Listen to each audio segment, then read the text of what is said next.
G'day everyone and welcome back to the channel. Before we dive into the video, I just wanted to ask you guys to please consider subscribing and leaving a comment. It's a really easy and free way to support the channel and let us know that you like what we're making. In today's video, we're going to take a look at the HPA tap drum mags for gas blowbacks, and I'll just briefly discuss whether or not I think they're worth buying for your kid. And we're going to take a look at two different kinds of these magazines. One of them is from AW Custom, that's made for the WE MP5, and that one's been HPA tapped by Power 6, which is where I bought both of these magazines from. And the second one is a custom built mag by Power 6 that takes a high cap AEG mag and feeds it into a VFC gas blowback mag. It's actually a really cool design and it looks a lot better than the drum mags in my opinion. So kudos to Power 6 for this cool mag design. And the replica I'm running this mag with is the 416A5 from VFC. Alright, so let's just hop right into what I think are the pros and cons of these magazines. Starting off with the pros. As far as I can tell from my experience, there are four main pros to running these mags. The high capacity, stable FPS, stable rate of fire, and the ease of use. So the first three, the high capacity, the stable FPS, and the stable rate of fire, basically combine to create one major pro, which is that you're now able to suppress enemies and you're able to lay down covering fire effectively. And add to that you can now tear through bushes just like the AEGs do.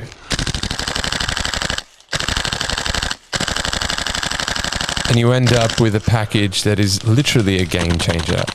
What I mean by that is that your game and your playstyle will actually change when you play with this mag.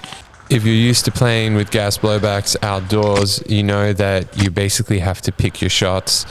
Come on, take it, bro. Come on. And you may lay down suppressing fire, or you may use full auto occasionally, but they're not options that are available to you all the time. Otherwise, you're going to be out of ammo in no time. As well as significantly reducing your range and accuracy due to the cooldown when you use full auto. So this definitely affects your playstyle.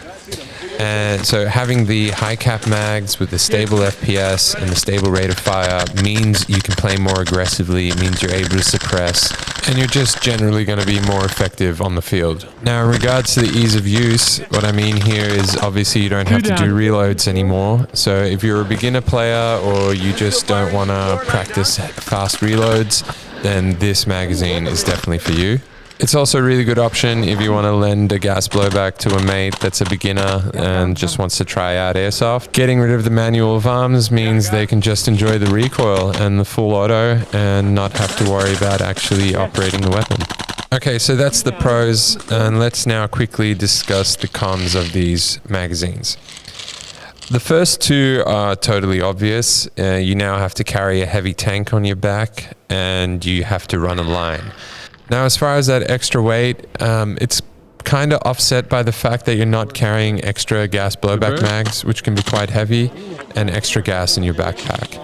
So I'm not sure this is really a con. For me, the line can be especially annoying. It can get tangled up in all sorts of stuff, your own gear or like tree branches, etc. Another con is that you now have to do a little bit more work on servicing the replica as well as servicing these magazines. Obviously, this is because you don't have silicone oil running through the replica anymore when you fire. So you're just going to have to more regularly check all the O-rings and make sure that you don't have any leaks or anything anywhere. The most annoying con has to be the fact that the BBs are rattling constantly in the magazine, and it's actually quite loud. So yeah, this is definitely something I didn't like. Lastly, and I don't know if this is really a con because it's kind of subjective, but I really missed the reloads.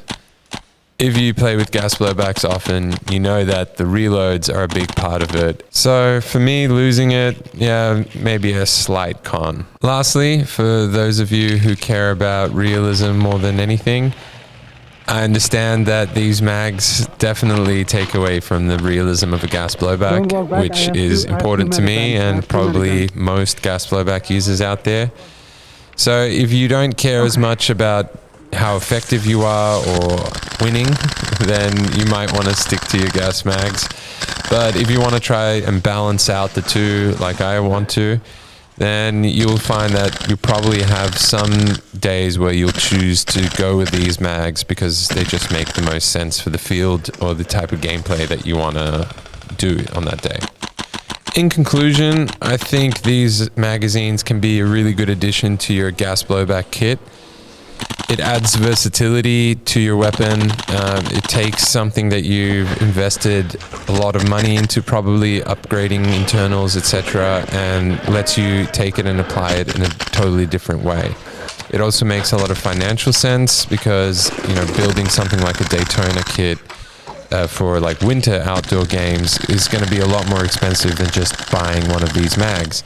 So if you live in a country that gets cold in the winter, but you still want to play, this could be a good option so that you don't need another system. You just swap to the HPA tank and mag when it's too cold for the gas mags. Thanks for watching another video. There'll be a lot of content coming out real soon, so make sure to subscribe.